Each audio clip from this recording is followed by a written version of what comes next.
West Coast. And, well, okay, most of the United States at this point, all of the United States. Good morning. I'm making this vlog because I just saw, I keep my computer on to follow emails I might get and everything and just monitor stuff when I wake up or if I can't get back to sleep. But I realized there's something that I needed in terms of a topic that I needed to weigh in on more than I had already. And it goes like this. I remember the time in Oakland, and yeah, you want to say I'm Generation J, all right? But Jones. I remember the time in Oakland when if a team like the Oakland Raiders left for Los Angeles, there was not just an immediate hue and cry over the departure. There were solid government led efforts to get the Raiders back. And in those days, and I'm talking about the period between when the Raiders left in 1981 and when they came back in 1995, what we had was a city council that was driven by people who had great relationships with business representatives in Oakland. And in some cases, in Oakland's recent past before that point, there were business people who actually sat on the city council. Like, for example, Dick Spees. In fact, Dick Spees was the last remnant of that kind of Oakland City Council member, and his tenure stretched through the 90s. So, and into the early aughts. But the point is, then Oakland had no problem working with its economic development and planning department or having initiatives established by city council members to, or I should say, an initiative to bring the Raiders back to Oakland. That effort resulted in an initial proposal that was floated in 1993 that was over 800 million in total cost. Well, that made city leaders choke, and they downsized it to a smaller one that included just a renovated, or I should say, not so much renovated, but recreated east side of the Coliseum. See, prior to the great change, as I call it, the east side of the Coliseum was known for its great bleachers area for the Oakland A's games and its temporary set of risers, rickety though they were, that were used for Raiders games. So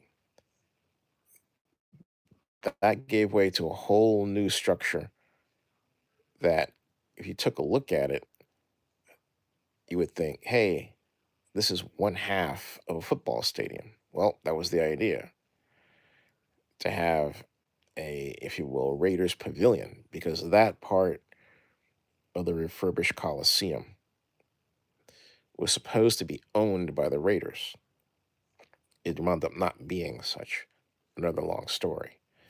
But the point is that what led up to the return of the Raiders was a city of Oakland led set of actions that got together the necessary players to work with Al Davis and convince him to come back. And that was a great and diverse group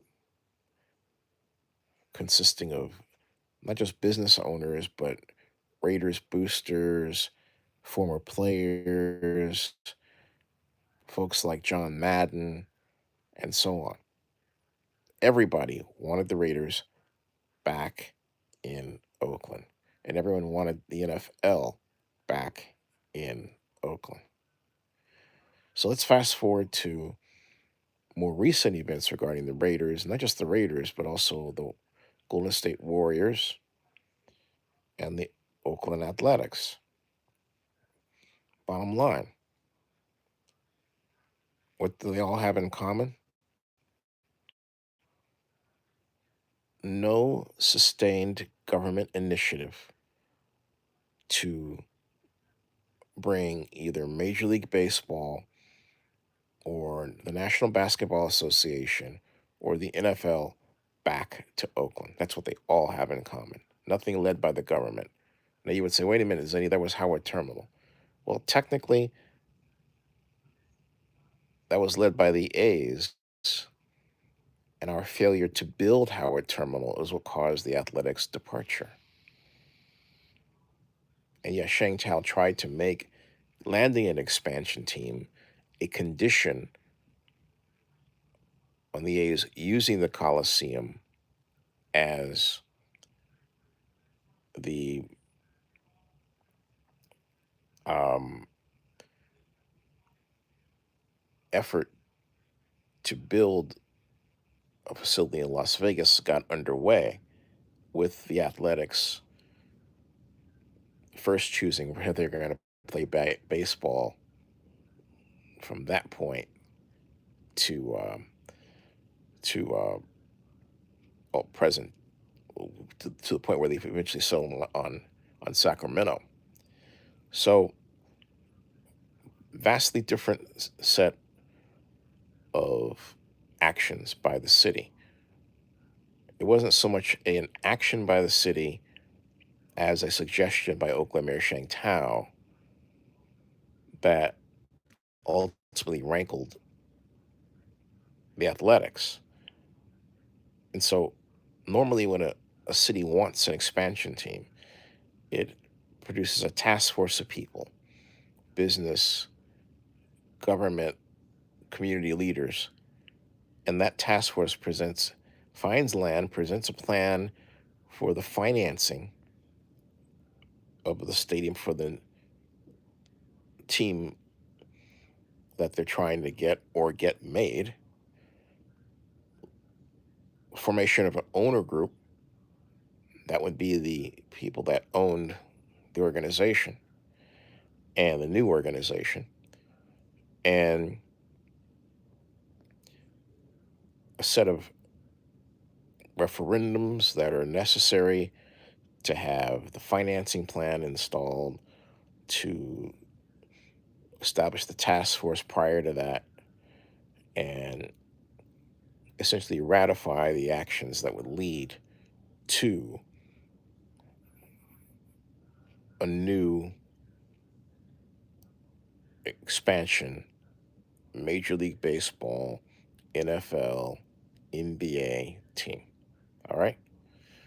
In the A's, in the case of the expansion athletics under Shang Tao, the difference was that the A's were already here and but leaving, and so it wasn't anything that came after the Athletics departed, and we're at that point now, and so this is the place where Oakland should be, starting with its government, moving forward to get the Athletics or get an expansion team back to replace the Athletics. Instead, that hasn't happened. Oakland Mayor Shang Tao was part of an action to form the Oakland Ballers, a minor league team. Folks, I'll just say this, I'm not attempting to diss the Ballers or anything, but the simple fact of the matter is that we're not talking about a Major League Baseball team, nor has there been a consideration of making the Ballers a Major League Baseball expansion team. All right? Why is it so important to have an expansion Major League Baseball team? One word: size. Specifically, the size of the followers that represent Major League Baseball, or as they would like to say, baseball fans, even though baseball fandom goes beyond just the Major League Baseball organization, as you know. So the idea is to really form a plan that brings a new organization back and is completely divorced from the one that left. Doesn't have to be, but commonly that's the case, and it leads to my point. When we lost our teams, or were in danger of losing them in the 90s, in the 20th century, we worked hard to either keep them or get them back whole. And you would say, okay, Zinni, what's the example where we kept them? Very easy. The construction, or if you will, reconstruction of the Oakland Arena into a brand new facility for the Golden State Warriors, who were threatening to move to San Jose. That's right, threatening to move to San Jose. This goes all the way back to 1996. You see, the return of the Raiders and the way it was done, where the city focused singularly on altering the Coliseum Stadium for the Raiders, as opposed to an entire facility wide job of remaking the Coliseum for the A's, the Raiders, and the Warriors, triggered, you know, a logical negative response by the Athletics first, and then by extension, the Warriors, because the arena had also fallen into a state of, well, disrepair is unkind, but let's just say it was getting old and it didn't meet the state of the art for the Warriors at the time. In fact, the refurbished brand new one, after a short period of time, didn't either, which is why the organization wound up leaving. But before we got there, we did rebuild the Warriors arena for the Golden State Warriors, who should have been offered some type of deal to change their name to Oakland Warriors. That we don't have and didn't have that deal is one of the greatest failures of Oakland, or I would say municipal sports business in history, in absolute history. Okay?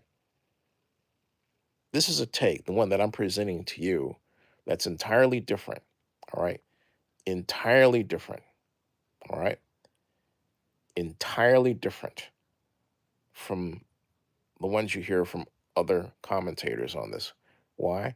Because none of them mention Oakland government. Oh, they talk about, oh, there's lack of investor interest and that sort of thing.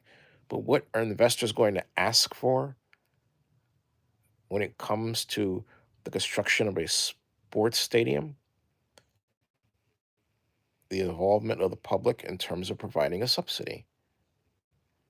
So don't you think it's completely ridiculous for these commentators to be talking about this subject and pay zero attention to government?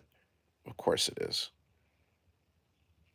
And so they don't call on me, you know, at all in that context and say, hey, Zinni worked for the city of Oakland and he knows how this operates. They don't want to hear it. Okay? They don't want to hear it. So, bottom line is that the subject of how government works, your government works to bring sports back or establish sports existence, is never talked about. At the same time that city representative after city representative after city representative nationwide is about the actions of pursuing tentpole events like the NFL draft to come to their city if they have an NFL team. And hey, some bold economic development officers in other cities don't even care if they don't have an NFL team. They're going to make a pitch anyway because they're aggressive. And the NFL rewards aggressive cities.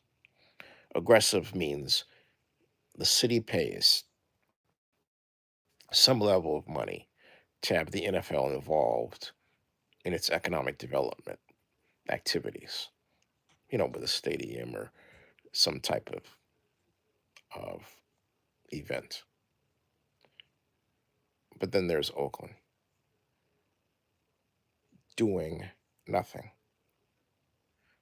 And ultimately, and we have to have a bigger discussion about it. I contend it's after years, decades of thinking about this, working on it, and everything else. It's because we now have an electorate that is just trying to basically pay the mortgage. More on this later. I'll see you.